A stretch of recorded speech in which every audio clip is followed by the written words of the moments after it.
Vamos lá.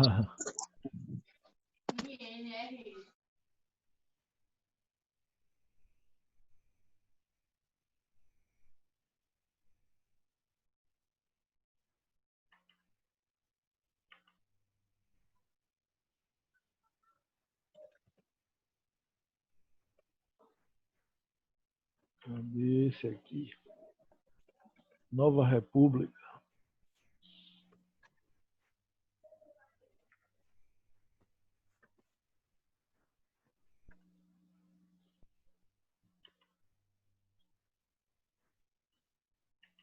Ixi, desconfigurou. Na hora que eu chegar nessa parte aí, eu corrijo. E tem erro no slide. A cor, né? Mudou a cor. Eu fiz alterações no slide para falar sobre o simulado que vocês fizeram. Deixa eu projetar aqui maior. Parei nessa pasta. As privatizações. Aí, ó. Bolsa Família ampliado, tá vendo? Investiu mais nesse programa. Inventou esse tal de Brasil Carinhoso. Nem existe mais. Bolsa Verde também acabou isso. Primeira infância acabou, não tem mais. Vamos aqui para algumas questões. São questões variadas, viu? De revisão. Questões simples para chegar a parte do simulado que você fizer. Não é esse último, não, tem o último simulado. O Plano Real, lançado em 90, teve como uma de suas ações, durante o governo de Itamar Franco, né? Teve como uma das ações congelamento de preços e salários, criação da unidade real de valor, o evento, letra B, RV, instituição do empréstimo constitucional, por parte do SAL, antes não, isso foi o Grupo Nova Brasileira, levou lá em Sarney. É a letra B. É o RV mesmo, o Will acertou. Vamos lá. Ocorreu um movimento armado liderado por Prestes, né, com o intuito de implantar no país uma ditadura do proletariado durante a Era Vargas. Esse episódio da história é conhecido como... Vocês lembram? Essa questão é muito fácil. Foi em 38, teve uma intentona integralista e em 35 teve uma comunista. Correta é a letra E, comunista, porque Prestes era comunista. Mas eu já vou fazendo, corrigindo questões e revisando. Vocês lembram que durante o governo de o início da Revolução de 30, eu falei nessa aula que Vargas convidou Prestes e deu a ele uma quantia em dinheiro, uma mala, né, com dinheiro. Ó, 1930, a história da mala de dinheiro. Por quê? Ele queria que Prestes participasse da Revolução de 30. Ele deu aquela mala para que Prestes comprasse armas e apoiasse a Revolução de 30.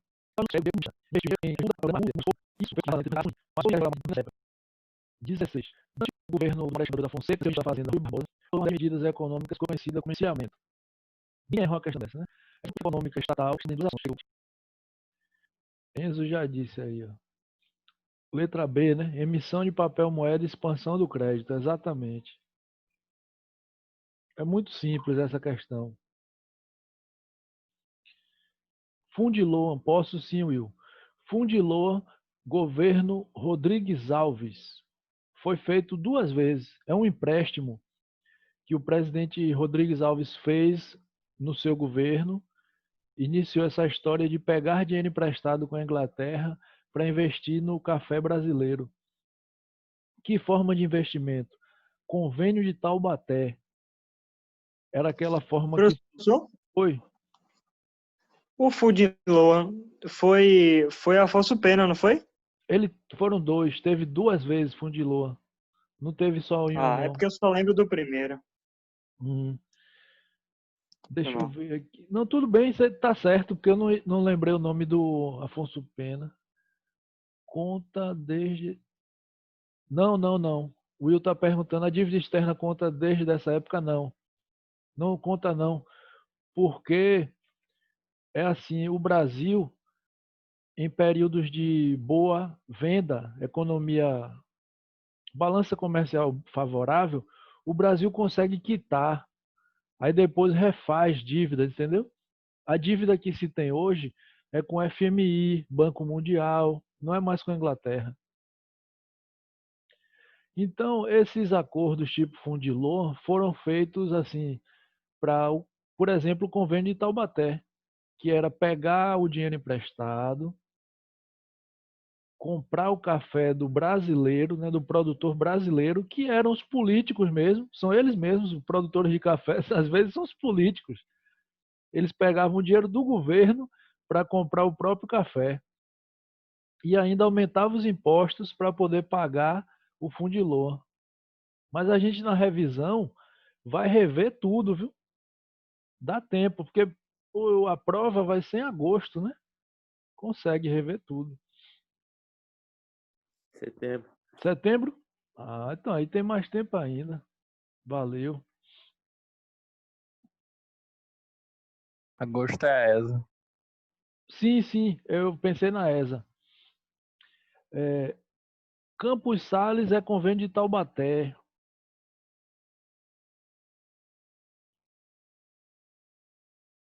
Também, né? Convênio de Taubaté também. Vamos lá. 45, Bill Aberdeen aí, ó. Com relação a esse ato, é correto afirmar. A aula agora, turma, não vai ser só perguntas, não, viu? É porque essa parte do slide tem perguntas. Daqui a pouco eu vou para assunto, revisão de assunto e vou falar do simulado. A Inglaterra aprovou o Bill Aberdeen. Com relação a esse ato, é correto afirmar.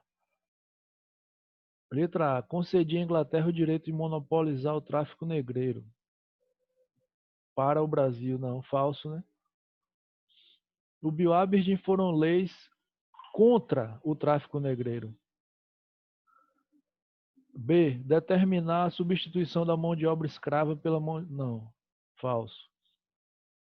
C. Declarar legal aprisionamento. É a letra C. Foi isso. Isso, correto.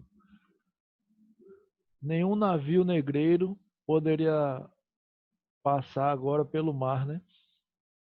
Porque em 1831 começou aquela proibição do tráfico no Brasil. E só em 1850 saiu uma lei mesmo para acabar o tráfico, que é o mesmo ano da Lei de Terras.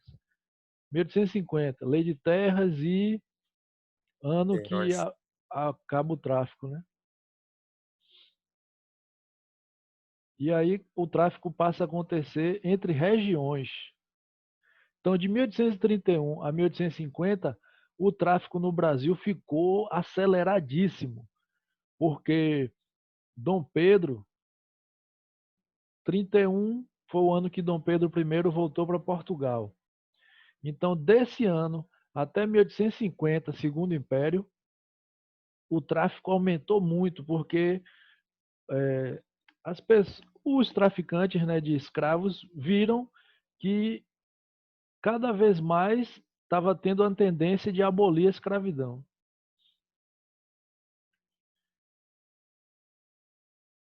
Decretação da cobrança da tarifa Alves Branco levou o governo imperial a... Eu vou comentar aí. Falência do Banco do Brasil, turma, aconteceu quando Dom Pedro I foi embora e com o pai dele, Dom João VI. Aumento da tributação sobre importações. É a letra B. Brasil. Exato. Foi quando o Brasil passou a cobrar da Inglaterra uma tributação maior, porque até então eles pagavam menos, né? Silva Ferraz foi uma reversão, foi logo depois. Houve a Alves Branco, que aumentou as tarifas para a Inglaterra. como normal, né? Para qualquer país estrangeiro. Aí a Silva Ferraz foi reverter, porque a Inglaterra, veja o ano, 44 Alves Branco. Olha o que aconteceu um ano depois, 45, a Inglaterra vai e diz, você aumentou as tarifas? Eu vou fazer agora aprisionamento de navio negreiro. Aí veio a Silva Ferraz, né? Vamos lá. 1798, Conjuração Baiana, né? Contou com a participação das camadas mais humildes. Esse movimento, deixa eu ver. Esse é aquele movimento que queria abolir a escravidão. Olha lá, letra E, tá vendo? Defendia a abolição da escravidão e aumento da remuneração dos soldados. Porque foram poucos movimentos, né, que queriam abolir a escravidão. Então é fácil você identificar logo a linha da questão. Essas questões são fáceis. Aquela do simulado ou aquelas não são tão fáceis assim.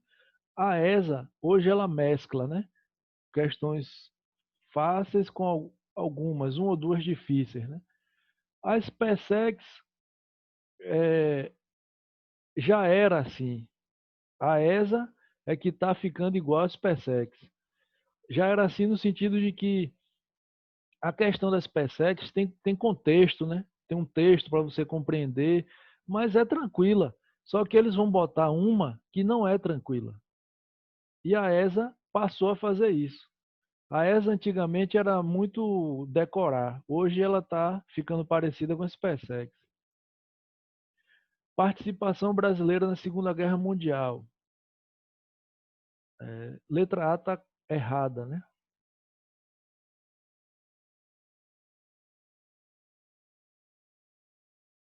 Opa, letra B. Leiam aí para ver. A C está errada. A D está errada. A letra E Só pode ser a B.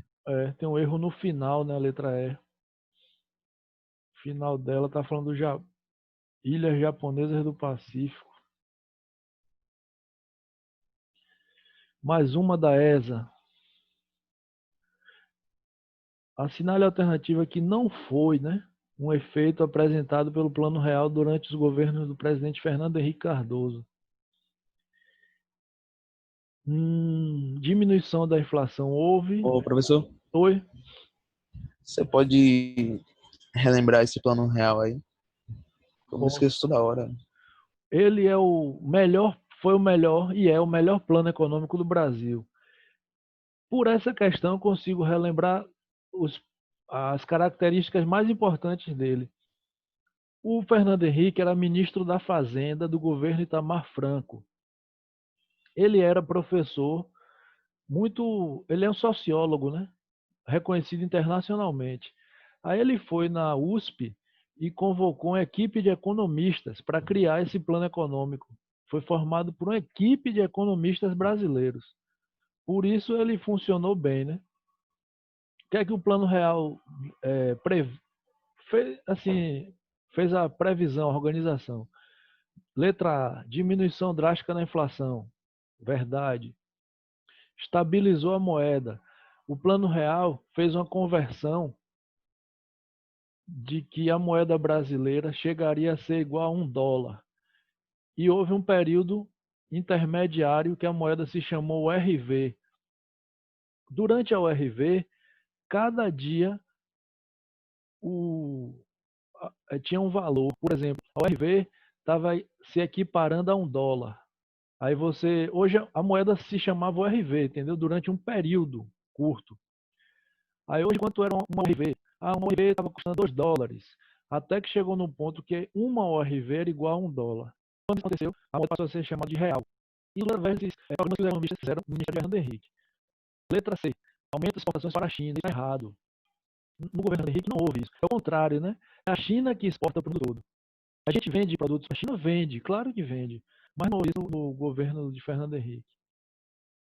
Letra D. Houve aumento de juros? Houve. juros para aumentar a arrecadação. Por isso o Brasil é um dos países que tem uma taxa de juros assim, mais elevada, né? Mas aí o problema é que assim, você tem que agradar também a distribuir, né, a arrecadação de impostos. Aí vem a falha, não tem a redistribuição. E entrei na aula, não sei se foi na aula do Plano Real, por que empresários estrangeiros adoram um país com juros altos? Eles investem aqui, mas não pagam os impostos daqui. E tudo que vende tem uma tributação alta. E um lucro dele aqui é elevadíssimo. E na hora de pagar impostos ao governo, ele paga nada ou muito pouco. Por isso os empresários estrangeiros gostam de investir em países como o Brasil. Letra E, redução de investimentos em infraestrutura. Ele fez isso para reduzir gastos, né? O Plano Real previa redução de gastos do governo. Vocês lembram do consenso de Washington, que os Estados Unidos fez uma reunião onde determinou o que os países da América do Sul deveriam seguir para eles serem neoliberais? E o Plano Real segue o consenso de Washington. Reforma tributária, reforma da Previdência, tudo veio do consenso de Washington. A política externa de Dom João VI, quando imperador do Brasil, determinou que se realizassem ações militares em dois vizinhos, foi o chat. C, Guiana Francesa e província Cisplatina. Explicação rápida aí. Guiana ou Guiana, tem gente que fala Guiana, né? Guiana Francesa é porque Napoleão foi quem obrigou Dom João VI a vir para o Brasil. Aí, para ele responder a Napoleão, ele pediu um apoio, né, de militares da Inglaterra e disse: bora lá invadir a Guiana Francesa para mostrar para Napoleão quem manda aqui somos nós. Foi por isso, foi para responder a Napoleão. E província Cisplatina, o que depois veio a se chamar Uruguai, né? Que ele dominou e depois o filho dele, Dom Pedro I, não conseguiu sustentar. C, letra C. Professor, rapidinho. Sim. O ataque contra a Guiana Francesa deu certo? Eles dominaram sim. Quando houve o Congresso de Viena, aí o Brasil assinou um acordo devolvendo a Guiana. Só que o Brasil não dominou a Guiana, entendeu? Não foi igual a província Cisplatina, porque o Brasil, nesse período, ele não tinha... Eu vou falar disso, Enzo, mas Felipe já respondeu aí. O Brasil não tinha exército para invadir Guiana Francesa, não tinha condições, né? Precisava de uma ajuda inglesa. Então, essa invasão lá não foi considerada colônia brasileira ou portuguesa. Não foi, né? Ele sustentou um período a província Cisplatina, mas não tinha exército brasileiro. Era tudo português. França Antártica, Enzo perguntou, Felipe respondeu aí. Foi um período, uma colonização, né, francesa, durante o governo de Duarte da Costa, o segundo governador-geral. A França invade ali o Rio de Janeiro, Baía da Guanabara, fica até o governo de Mendes Sá, terceiro governo-geral.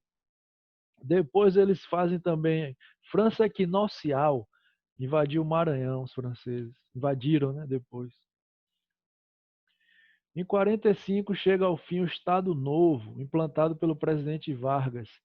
Entre as causas tivemos aí porque o Brasil estava ao lado das potências que não eram nazistas, né, nem fascistas, aí pronto. É a letra E. Participação do Brasil na Segunda Guerra Mundial ao lado das democracias, criando uma situação interna contraditória, né? Pois o país vivia até aquele ano uma ditadura. Então não dava certo, né? Tranquilo? Letra E. Vamos para a próxima.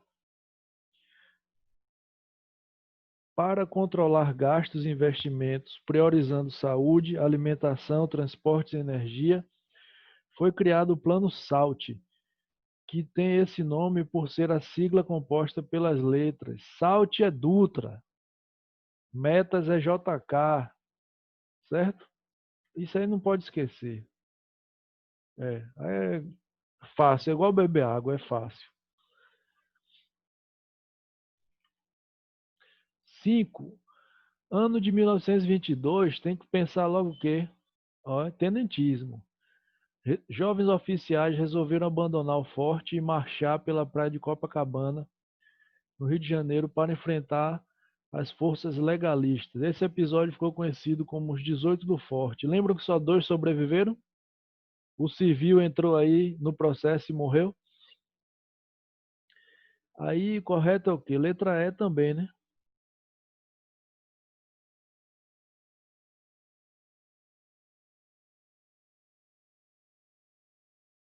É a letra E. A Revolução de 30 foi depois. Beleza. Lutas do período colonial são divididas em revoltas nativistas e revoltas separatistas, emancipacionistas, né? Entre essas últimas podemos incluir Vila Rica, não. Palmares, não. Alfaiates, sim. Alfaiates, Revolta dos Búzios, Revolta das Argolinhas, tudo isso foi aquela conjuração baiana. Revolta dos Mascates, não. Amador Bueno, não. Então é letra C. Professor, rapidinho. Sim. Explica de novo a questão das argolinhas, por favor. Você já falou, mas acabei esquecendo. Foi um nome que deram para essa conjuração baiana porque os escravos que participaram usavam uma argola da orelha direita. Aí identificava, né, que aquele ali era um guerreiro que estava na conjuração baiana. Por isso chama de Revolta das Argolinhas. Era um símbolo de lutador, guerreiro. Valeu. Questão Transpex 2019. Amador Bueno. Vamos lá, vou Pedro. Era separatista. Veja só. Revolta de Amador Bueno foi o seguinte. Acabou a União Ibérica. Quando acabou a União Ibérica, 1640, né? Os espanhóis queriam que eles não queriam separar São Paulo do restante do Brasil. Ficou sendo uma revolta nativista local, né? Porque os espanhóis que moravam em São Paulo tentaram eleger esse comerciante Amador Bueno para ser rei. Rei, imagine. Os portugueses já tinham reassumido o controle, né, do governo. Aí não deu certo. Amador Bueno não aceitou, ele iria morrer. Se aceita, iam matar ele. Ele fugiu e aí ficou considerada como uma revolta nativista, porque eles não queriam São Paulo separado do restante. Questão fácil. Que monarca francês representou o ponto culminante do absolutismo em seu país, cujo ministro Colbert lançou as bases do mercantilismo? Eu coloquei essa questão porque o primeiro assunto da ESA é a expansão, né? É o mercantilismo. Como eu vou falar de expansão daqui a pouco, lembrar, só para vocês lembrarem que o depois, né, de Luís XIV, Filipe II foi da Espanha. Aqui, comentários sobre uma questão que vocês fizeram no penúltimo simulado do curso. Veja só, tem lá na questão, na alternativa 1, um texto sobre o recrutamento forçado. Aí eu disse para os alunos me procuraram que a 1 é garantido correto. É mais fácil você afirmar que é correto. E aí peguei 2 exemplos para vocês relembrarem ou saberem. Houve recrutamento forçado no processo de independência, né? Aí, 1923 para a Marinha, e houve também na guerra que houve lá na Cisplatina. Por quê, turma? Tem que pensar o seguinte: o Brasil é colônia de Portugal. Não pode esquecer isso. Tudo que tinha aqui era voltado para Portugal. Mesmo em 1822, tendo ocorrido a independência, tudo de Portugal. A força que aqui. Isso houve voluntários da prática também. Matheus colocou ali. Eu vou falar deles, que é do Paraguai. Então, esse caso aí da Marinha foi o seguinte. Eles eram homens que eram prisioneiros por outros. Eles não eram assaltantes. Veja aí, eles eram presos por vadiagem. Então, muitos homens caíram nessa situação porque estava, digamos, crime de vadiagem era, um exemplo, jogar capoeira. A capoeira foi, durante um tempo, um crime na Constituição, no Código Penal, e era chamada de vadiagem. Hoje, imagine, aí veio Getúlio Vargas e disse que a capoeira era o único esporte brasileiro. Você vê como tudo é manipulado, né? Então, pessoas que foram presas por crime de vadiagem iam para esse navio, Prece-Ganga, navio que serviu, né, de presídio da Marinha. E aí eles eram obrigados a lutar, a pena era lutar defendendo o Brasil. Nesse caso, vamos ver da Guerra do Paraguai. Guerra do Paraguai. Teve algum feito marcante desse cardeal Richelieu? Ele ajudou a venda de títulos de nobreza. Se aparecer uma questão com o cardeal Richelieu, vai envolver essa parte de venda de títulos de nobreza. Pode envolver, né? Então, ó, o alistamento só passou a ser obrigatório por lei em 1908. Então, vejam só, em 1865, quando Dom Pedro II criou o programa, né, Voluntários da Pátria, ele teve que baixar um decreto que civis não tinham recebido qualquer treinamento militar durante a vida e passaram a ser recrutados. Era permitida a participação de todos os cidadãos maiores de 18 anos e com menos de 50. Os voluntários da pátria foram uma resposta natural buscando mobilizar a população. Óbvio, né, turma, que no começo poucas pessoas iriam aderir a isso, né? Tá escrito aí, ó. Teve uma resposta espontânea, mas depois muitos foram forçados. Todos que se apresentassem ganhariam 300 réis diários depois da guerra e mais 2,5 alqueires de terra, né? Pedaços de terra para plantar. Eles teriam baixa depois de terminada a guerra, se assim fosse de sua vontade, e as famílias dos voluntários que morressem no campo de batalha ou, em consequência de ferimentos, teriam direito a uma pensão vitalícia. Os que ficassem inutilizados por ferimento receberiam soldo dobrado. Dom Pedro II não pagou a pensão, isso eu falo direto, né? Essa tal pensão aí ele não pagou. Isso que quebrou a ditadura de Vargas também, Enzo. Isso também aconteceu na volta da Segunda Guerra Mundial. Os pracinhas, porque os heróis da Guerra do Paraguai já morreram, mas os heróis da Segunda Guerra Mundial estão vivos. E eles contam que só ganharam o direito à pensão porque colocaram o exército na justiça, processaram o exército.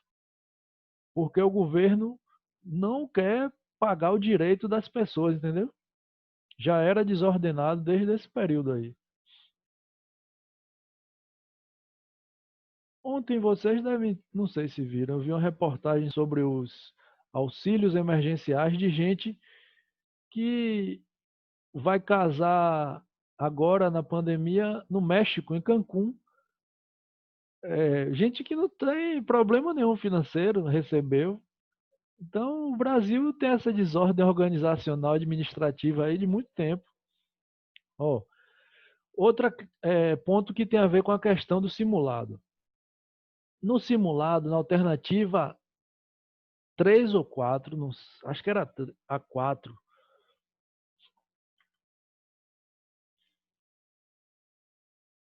Olha para isso, o Álvaro citou aí, gente fazendo sorteio. No simulado tinha lá que o governador geral, ele decidia, resumo era isso, né? O governador geral decidia quem seria, quem assumiria os cargos nas câmaras municipais após as eleições. Qual foi minha resposta para todos os alunos? Eu disse assim, em resumo, as câmaras municipais tinham uma certa autonomia. O governador geral poderia interferir na Câmara? Poderia, mas a Câmara decidia ali para as questões locais, onde ela existia. Então, para que aquela alternativa estivesse correta, teria que estar na bibliografia aquilo escrito daquela forma. Porque quem fez aquela questão se baseou em algum documento ou não. Para aquilo estar correto, tem que estar na bibliografia.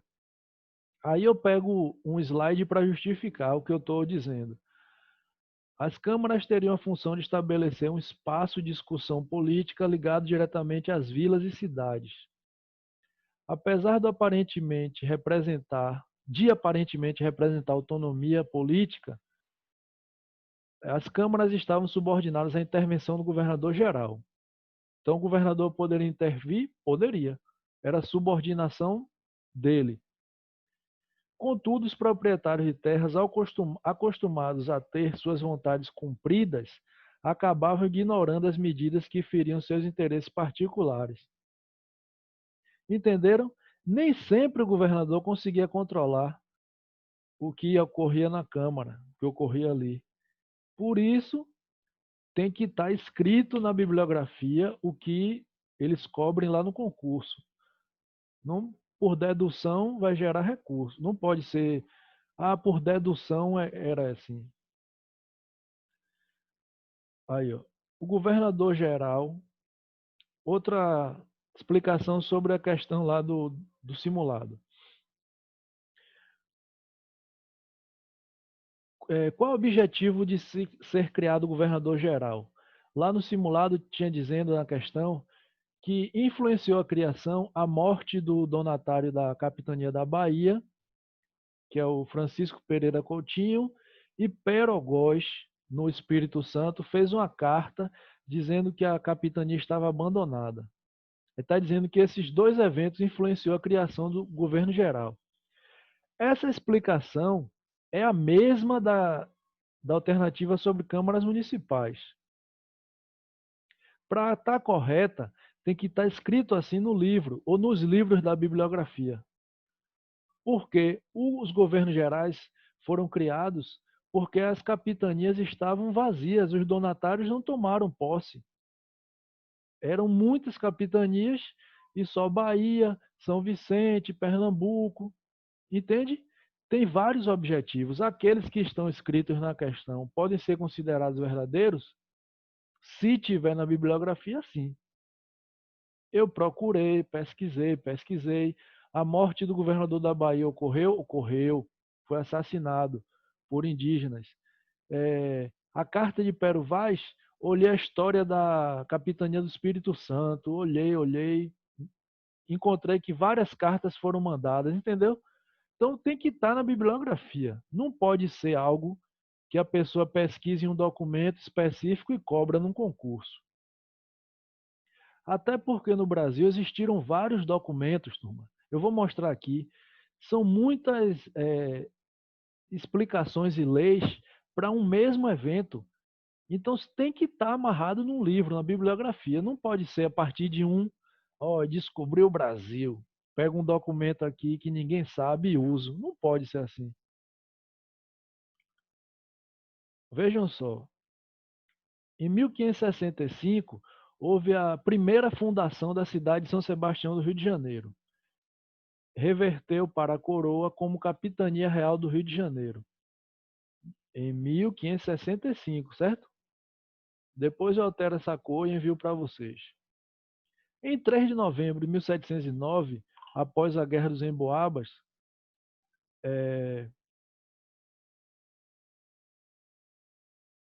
cadê aqui?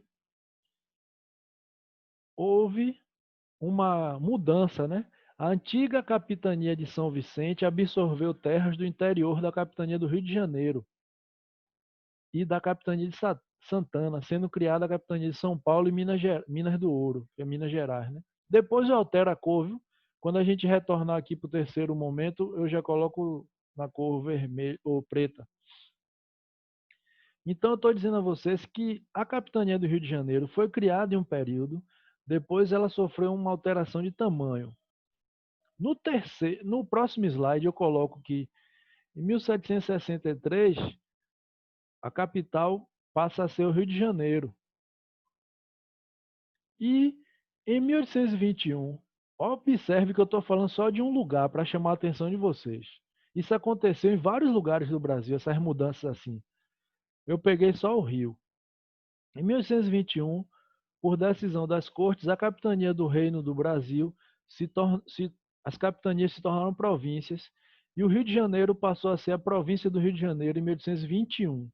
Então, o mesmo Rio de Janeiro mudou de situação algumas vezes, por tamanho e por função. Volta ao mesmo link, Felipe, mesmo link. E eu vou escurecer onde está claro aqui. É rápido.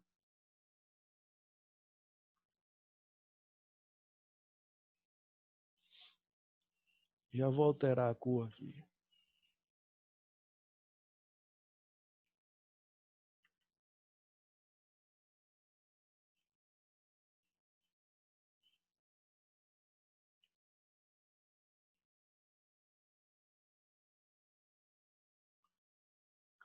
Cadê?